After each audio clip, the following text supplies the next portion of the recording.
ಬನ್ನಿಯಪ್ಪ, ಊಟಕ್ಕೆ ಬರೋದಿಲ್ವೇನೋ?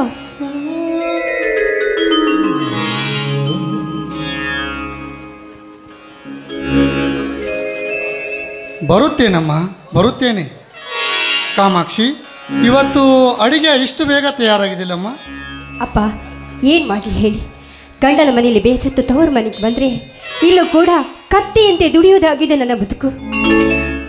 ಹೌದಮ್ಮ, ಎಲ್ಲಿಯೇ ಹೋದರೂ ನಿನಗೆ ವಿಶ್ರಾಂತಿಯೇ ಇಲ್ಲದಾಗಿದೆ. ನೋಡಮ್ಮ ಕಾಮಾಕ್ಷಿ, ನೀನಿನ್ನೇನು ಹೆಚ್ಚಿಗೆ ದುಡಿಯಬೇಕಾಗಿಲ್ಲ. ಹೇಗಿದ್ದರೂ ಇಂದು ಸೊಸೆಯಾದ ದಮಯಂತಿ ಮನೆಗೆ ಬರ್ತಾಳೆ. ಈ ಮನೆ ಕೆಲಸದ ಎಲ್ಲ ಭಾರವನ್ನು ಅವಳ ಮೇಲೆ ಹೇರಿ ನೀನು ನಿಶ್ಚಿಂತೆಯಾಗಿ ಕಾಲ ಕಳುವೆಂತೆ. ಇಷ್ಟಕ್ಕೂ ನಿನಗೆ ನೆಮ್ಮದಿಯಾಗದಿದ್ದರೆ ನಿನ್ನ ಗಂಡನ ಮನೆಗಾದರೂ ಹೋಗುವಂತೆ. ಅಪ್ಪ, ಏನಪ್ಪ ಎಂಥ ಮಾತು ಅಂತ ಹೇಳ್ತಾ ಇದೀಯ? ಸೊಸೆಯಾಗಿ ದಮಯಂತಿ ಮನೆಗೆ ಬಂದ ಮೇಲೆ ರೋಗಿಯಾದ ನಾನು ಗಂಡನ ಮನೆಗೆ ಹೋಗ್ಬೇಕಾ? ಯಾಕಣ್ಣ, ಯಾಕಪ್ಪ ಈಗ ಮಾಡ್ತಾ ಇದ್ದೀರಾ? ರೋಗಿಯಾದ ಗಂಡನ ಮನೆಗೆ ಅಟ್ಟಿಸ್ಬೇಕಂತ ನೀವು ಮಾಡಿದ್ದೀರೇನಪ್ಪ? ನೀವು ಮಾಡಿದ್ರ ಹೇಳಿ? ಹುಚ್ಚು ಹುಡುಗಿ, ನಾನೆಲ್ಲ ಹೇಳಿದನಮ್ಮ?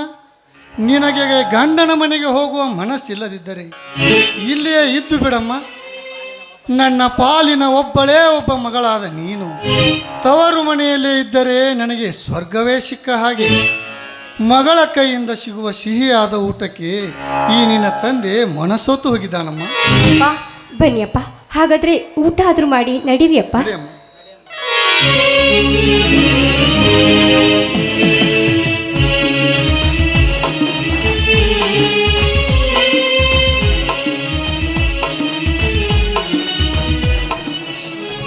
ಅಪ್ಪಾರ ಅಪ್ಪಾರ, ದಮಯಂತಿ ಅವರು ಬಂದ್ರಿ. ನಾನು ಮತ್ತು ಸಣ್ಣ ಅಪ್ಪಾರ ಹೋಗಿ ಕರ್ಕೊಂಡು ಬಂದುಬಿಟ್ಟಿವಿ ನೋಡ್ರಿ. ಏನಪ್ಪ ಗಿರೀಶ, ನಿನ್ನ ನೌಕರಿಯ ಪರವೇ ಇಲ್ಲದೆ ಹೋಗಿ ಕುಳಿತು ಬಿಟ್ಟೆಯಲ್ಲ ಹೆಂಡತಿಯ ಮನೆಯಲ್ಲಿ ತಣ್ಣಗೆ. ಬೇಗ ಬರಲಿಕ್ಕೆ ಏನಾಗಿತ್ತು ದಾಡಿ? ಅಪ್ಪಾಜಿ, ಹೊಸದಾಗಿ ಕರೆಯಲಿಕ್ಕೆ ಹೋದಾಗ ಕಳಿಸುವವರಿಗೆ ಅನೇಕ ತೊಂದರೆಗಳು ಬರುವವು ಸಹಜವಪ್ಪ. ಅದಕ್ಕಾಗಿ 4 ದಿವಸ ತಡವಾದದ್ದು. ಹೌದಪ್ಪ ಬುದ್ಧಿವಂತ, ನೀನೊಬ್ಬನೇ ಹೋಗುವುದಲ್ಲದೆ ಮನೆಯ ಆಳನ್ನು ಕರೆದುಕೊಂಡು ಹೋದರೆ ಇಲ್ಲಿ ಮನೆ ಕೆಲಸ ಮಾಡುವವರಾದರೂ ಯಾರಪ್ಪ? ಹೇಗೂ ಇದ್ದೀನಲ್ಲ, ಮನೆಯಲ್ಲಿ ವಯಸ್ಸಾದ ತಂದೆ ಮನೆ ಕೆಲಸ ಮಾಡಿಕೊಂಡು ಬಿದ್ದಿರಲಿ ಅಂತ ಬಿಟ್ಟು ಹೋಗಿರ್ಬೇಕಲ್ವೇ? ಹೋಗ್ಲಿ ಬಿಡಪ್ಪ, ಅಣ್ಣಯ್ಯ ಹೋದದ್ದು ಯಾರ ಮನೆಗೆ ಹೇಳಿ? ಮಾವನ ಮನೆಗೆ ತಾನೆ. 4 ದಿನ ಹೆಂಡತಿಯ ಮುಖ ನೋಡ್ಕೊಂಡು ಕುಳಿತಿದ್ದಾನೆ ಅಷ್ಟೇ, ಇನ್ನೇನಿದೆಯಪ್ಪ? ಕಾಮಾಕ್ಷಿ, ಇದನ್ನೇ ಕೊಚ್ಚುತ್ತಾ ನಿಲ್ಲುವೆ ಅಥವಾ ದಮಯಂತಿಯನ್ನು ಒಳಗೆ ಕರೆಕೊಂಡು ಹೋಗುವೆ? ದಮಯಂತಿಯನ್ನು ಕರೆಯಲಿಕ್ಕೆ ನಾನು ಹೋಗದೆ ನಿಮ್ಮನ್ನೇ ಕಳಿಸಿದ್ರೆ ಚೆನ್ನಾಗಿತ್ತು. ಇದೇ ಜಗಳ ಈ ಮನೆಯಲ್ಲಿ. ಏಯ್, ಸೊಕ್ಕಿನಿಂದ ಅಲ್ಲಿ ಯಾಕೆ ನಿಂತಿದ್ದೀಯೋ? ಬಿಗು ಬಿಡಾರಗಳನ್ನ ಮಾಡೋದನ್ನು ಬಿಟ್ಟು ಒಳಗಡೆ ಹೋಗಿ ಕೆಲಸ ಮಾಡು. ಇದೇನು ನಿಮ್ಮ ಅಪ್ಪನ ಮನೆಯಲ್ಲ, ಇದು ನಿನ್ನ ಗಂಡನ ಮನೆ. ಆಗ್ಲಮ್ಮ ಕಾಮಾಕ್ಷಿ, ಈ ಮನೆಯ ಹೆಣ್ಣು ಮಗಳಾದ ನಿನ್ನ ಹೇಳಿಕೆಯಂತೆ ನಡೆಯುವುದು ನನ್ನ ಕರ್ತವ್ಯ ಅಲ್ವೇ?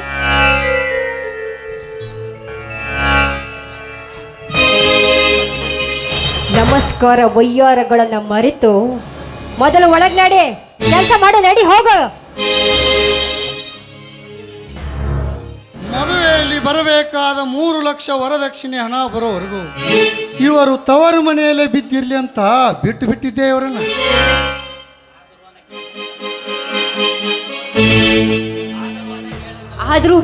ಆದ್ರೂ ಅಣ್ಣ ಕೇಳಬೇಕಲ್ಲಪ್ಪ. ನೋಡಪ್ಪ, ಹಣ ಬೇಕಂತ ಹೇಳಿ, ಹಣ ಬೇಡ ಆದ್ರೂ ಸರಿ, ಹೆಂಡತಿ ಬೇಕಂತ ಕರೆದುಕೊಂಡು ಬಂದಿದ್ ನಾನಲ್ಲ ಅವನು. ಹೌದವ್ವ, ಕಾರ್ಬಾರ ಮಾಡಿದ್ದಾನೆ. ಲೇ ಗುರ, ಬಾರ ಇಲ್ಲಿ ಮಗನ. ಅಲ್ಲಲ್ಲಿ ನನಗೂ ತಿಳಿಸ್ಲಾರ್ದ ಗಿರೀಶನ ಜೊತೆ ಹೋಗಿ 4-6 ದಿವಸ ಚೈನಿ ಹೊಡೆದು ಬಂದೇನ ಮಗನ. ಅಲ್ಲಲ್ಲಿ ಅಲ್ಲೇ ಹೋಗಿ ತಂಡಗೆ ಕುಂತು ಬಿಟ್ರ ಇಲ್ಲಿ ಮನೆ ಕೆಲಸ ಯಾರು ಮಾಡವ್ರಲೇ? ನಾ ಯಾಕೆ ಹೋಲ್ರಿ ಅಪ್ಪಾರ? ಸಣ್ಣ ಅಪ್ಪಾರ ಭಾಳ ಜುಲ್ಮಿಲೆ ಕರ್ಕೊಂಡು ಹೋದ್ರಿ. ಇಲ್ಲ ಅಂದ್ರೆ ಇಲ್ಲೇ ದನಾಕರ ವ್ಯವಸ್ಥೆ ಮಾಡ್ಕೊಂಡು ಇಲ್ಲೇ ಇದ್ದು ಬಿಡ್ತೀನಿ ರೀ. ನನಗೆ ಯಾಕೆ ಬೇಕಾಗಿತ್ತು ಇದು? ಹಾಳು ಮುಖದವನೇ, ಅವನೊಬ್ಬ ಅವಿವೇಕಿ, ನೀನೊಬ್ಬ ಸಾರ್ಥಿ. ಹೋಗೋಗ್, ದನಾಕರಗಳ ವ್ಯವಸ್ಥೆ ಏನಾಗೈತಿ ನೋಡಿ ಹೋಗಿ. ಹ್ಞೂ ರೀ ಅಪ್ಪಾರ. ಅವರ ಒಂದೆರಡು ರೊಟ್ಟಿ ಇದ್ರೆ ಕೊಟ್ಟು ಬಿಡ್ರಲೆ. ಮುಂಜಾನೆ ಎದ್ದು ಹಸ್ಕೊಂಡು ಹಂಗೆ ಬಂದನು. ಒಂದೆರಡು ರೊಟ್ಟಿ ತಿಂದು ಎತ್ತುಗಳಿಗೆ ನೀರು ಕುಡಿಸಿ ಬಂದುಬಿಡ್ತಾನೆ ರೀ. ಏ ಗುರ, ಅಡುಗೆ ಏನು ಮಾಡಿಲ್ಲಪ್ಪ. ಇನ್ಮೇಲೆ ಬಂದಿದ್ದಾಳಲ್ಲ ಅವಳು ಅಡುಗೆ ಮಾಡ್ತಾಳೆ. ಇನ್ಮೇಲೆ ನಿಮಗೆ ಊಟಕ್ಕೆ ಯಾವ ಕೊರತೆನೂ ಇರೋದಿಲ್ಲ. ನೋಡು, ಮನೇಲಿ ಏನಿಲ್ಲ, ಹೋಗಿ ಇಲ್ಲಿಂದ. ಹತ್ತಿ ನೋಡ್ರಿ ನಮಗೆ ಈ ಹೋಳಿ ಉಣ್ಣಿ ಅಲ್ರಿ, ಇವು ನೋಡಿದ್ಯಾ ಅಂತ ಹಾಳಾಗಿ ಗಂಡನ ಮನೆಗೆ ಹೋಗ್ತೈತನ್ರಿ. ಅಪ್ಪಾರ ಇದೇನೋ ಕಾಗದ ಕೊಟ್ಟ ನೋಡ್ರಿ ಅವ ಟಪಾಲ್ ಅನ್ಸವ.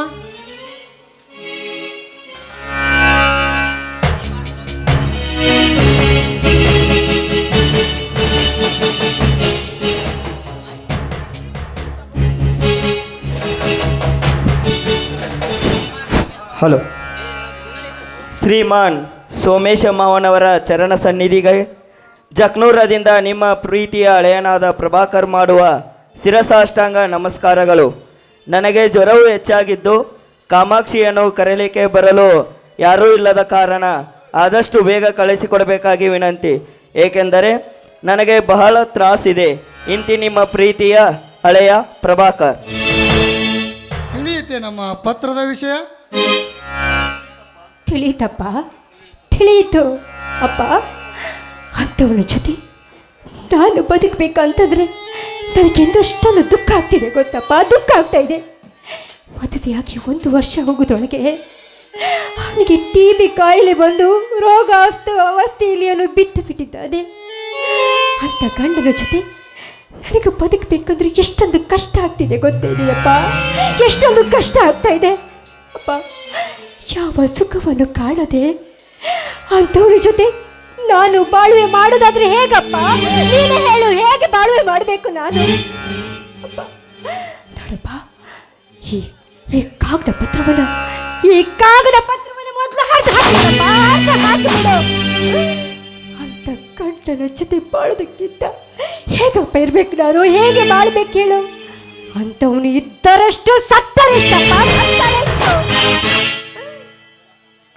ಅಲ್ರಿ ಅವ ಕಾಮನವ್ರ, ಅದು ಗಂಡು ಬರ್ದು ಪತ್ರ ಐತಿ, ಚೆನ್ನಾಗಿ ಏನು ಬರ್ದಾರತ್ ಓದೋದು ಬಿಟ್ಟು ಹಂಗೆ ಟರಾಟರ ಹರಿದು ಹೋಗುದ್ರಿ ಏನಾತ್ರ ಅದು ನಿಮ್ಮ ಕೈಯಾಗ ಸಿಕ್ಕದು ಸಣ್ಣ ಹುಡುಗ್ರ ಕೈಯಾಗಿನ ಸಿಕ್ಕ ಪಟಾಗಿಸ್ ಆಗೈತ್ರಿ ಅದು. ಏ ಗೋರ, ಆಳು ಮಗನಾದ ನಿನಗೇಕ ಬೇಕು ನಮ್ಮ ಮನೆಯ ವಿಷಯ? ಮೊದಲು ಹೋಗಿ ಕೆಲಸ ಮಾಡು. ಅಪ್ಪ ಬನ್ನಿ ಅಪ್ಪ, ಹೋಗಿ ಊಟ ಮಾಡೋಣ, ನಡೀರಿ ಅಪ್ಪ. ನಡೆಯಮ್ಮ, ನಡೆ.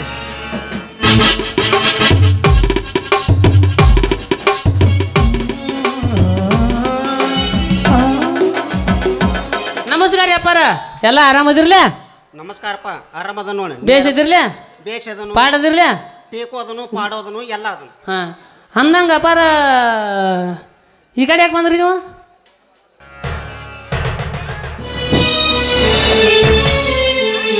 ಮಗ ಅಂದಾಗಿ ರವೀಂದ್ರ ಈಗ ಬಂದೇನಪ್ಪ?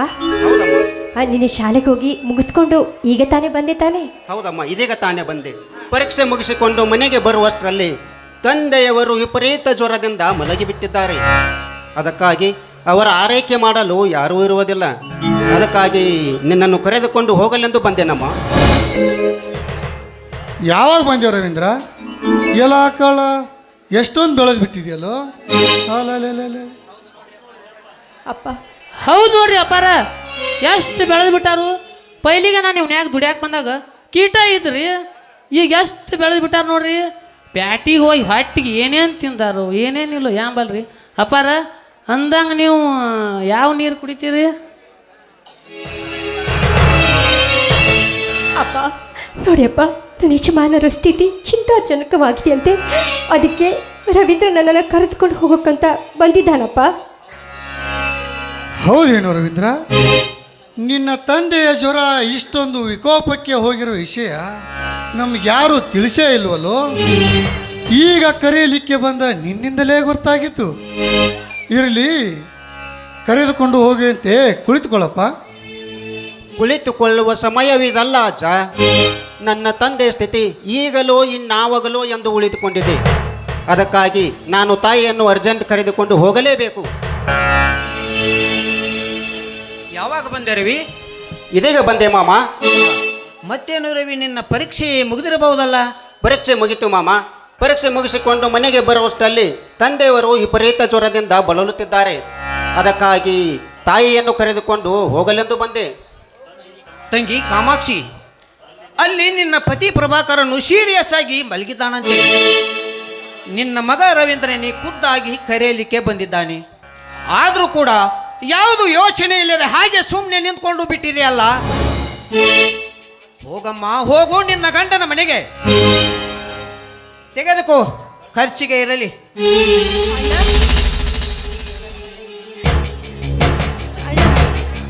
ತೆಗೆದುಕೊಳ್ಳಮ್ಮ. ಅಣ್ಣ, ಏನಣ್ಣ ನೀನು ತಮಿಯಂತೆ ಸೊಸೆಯಾಗಿ ಬಂದ ಮೇಲೆ ನನ್ನ ಗಂಡನ ಮನೆಗೆ ಅಟ್ಟಿಸ್ಬೇಕಂತ ಮಾಡಿದ್ಯೇನಣ್ಣ ನೀನು? ಮಾಡಿದ್ಯಾ? ಯಾಕಣ್ಣ ಹೀಗೆ ಮಾಡ್ತೀಯ ನೀನು? ತಾಯಿಯೂ ಇಲ್ಲದಂತ ತವರ್ಯಾಕೆ ತಂಗಿ,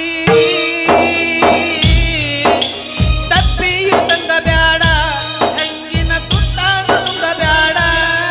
ಓ ಮನೆ ಮಗಳೇ, ಇದು ಬಾಳ ಕಟ್ಟಳೆ. ಓ ಕುಲ ಮಗಳೇ, ಇದು ಬಾಳ ಕಟ್ಟಳೆ. ತಾಯಿಯೂ ಇಲ್ಲದಂತ ತವರ್ಯಾಕೆ ತಂಗಿ, ತಪ್ಪಿಯು ತಂಗ ಬ್ಯಾಡ, ಹಂಗಿನ ತುತ್ತಾಡ ತುಂಗ ಬ್ಯಾಡ. ತಪ್ಪಿಯು ತಂಗ ಬ್ಯಾಡ, ಹಂಗಿನ ತುತ್ತಾಡ ತುಂಗ ಬ್ಯಾಡ. ಹೋಗಮ್ಮ ತಂಗಿ, ಹೋಗು ನಿನ್ನ ಗಂಡನ ಮನೆಗೆ ಹೋಗು. ಅಮ್ಮ, ಏನಮ್ಮ ಇದು ಅಧಿಕ ಪ್ರಸಂಗತನ? ಅರ್ಥಕ್ಕೆ ಅನರ್ಥವಿಲ್ಲದೆ ಮಾತನಾಡುತ್ತಿರುವೆಲ್ಲ. ರವೀಂದ್ರ, ಒಟ್ಟಿನಲ್ಲಿ ಇವಳಿಗೆ ಗಂಡನ ಮನೆಗೆ ಹೋಗು ಅಂತ ಹೇಳಿದ್ದೆ, ನನ್ನದೇ ತಪ್ಪಾಯಿತು. ಬುದ್ಧಿಯ ಮಾತು ಹೇಳ ಬಂದವರನ್ನು ವೈರಿಗಳೆಂದು ಭಾವಿಸುವುದಾದರೆ ನನಗೇಕೆ ಬೇಕು ಹಾಳು ಜಗಳ? ಅಲ್ಲಿ ನಿನ್ನ ತಾಯಿ ನಿಂತಿದ್ದಾಳೆ, ಅವಳ ತಂದೆ ಇದ್ದಾನೆ, ಕೇಳಿ ಕರೆದುಕೊಂಡು ಹೋಗು. ನನ್ನ ಬ್ಯಾಂಕಿನ ವೇಳೆ ಆಗುತ್ತದೆ, ನಾನು ಬರುತ್ತೇನೆ. ಕುಳಿತುಕೊಳ್ಳೋ ರವೀಂದ್ರ, ಕುಂಡ್ರು. ದಯಾ, ದಮಯಂತಿ, ರವೀಂದ್ರನಿಗೆ ಒಂದು ಕಪ್ಪು ಹಾಲು ತೆಗೆದುಕೊಂಡು ಬಾರಮ್ಮ. ಬೇಡ ಅಜ್ಜ, ಅಲ್ಲಿ ನನ್ನ ತಂದೆ ಸಾವಿನ ಸಂಕಟದಲ್ಲಿರುವಾಗ ನಾನು ಇಲ್ಲಿ ಹಾಲು ಕುಡಿಯುತ್ತಾ ಕೂಡಬೇಕೆ? ಬೇಗನೆ ನನ್ನ ತಾಯಿಯನ್ನು ಕಳಿಸಿಕೊಟ್ಟು ಬಿಡಿ. ಹಾಂ ಅಮ್ಮ, ನಡೆಯಮ್ಮ, ಬೇಗ ಹೋಗೋಣ. ಏಕಮ್ಮ, ಪತಿ ಮನೆಯ ಕೂಗು ನಿನಗೆ ಕೇಳಿಸುವುದಿಲ್ಲವೇ? ನಿನ್ನ ಮಗನಾದ ನಾನೇ ನಿನ್ನ ಕರೆಯಲಿಕ್ಕೆ ಬಂದರೂ ಗಂಡನ ಮನೆಯ ಕೂಗು ಕೇಳಿಸುವುದಿಲ್ಲವೇ ನಮ್ಮ ನಿನಗೆ? ದಮಯಂತಿ, ದಮಯಂತಿ, ಒಂದು ಲೋಟ ನೀರು ತೆಗೆದುಕೊಂಡು ಬಾರಮ್ಮ.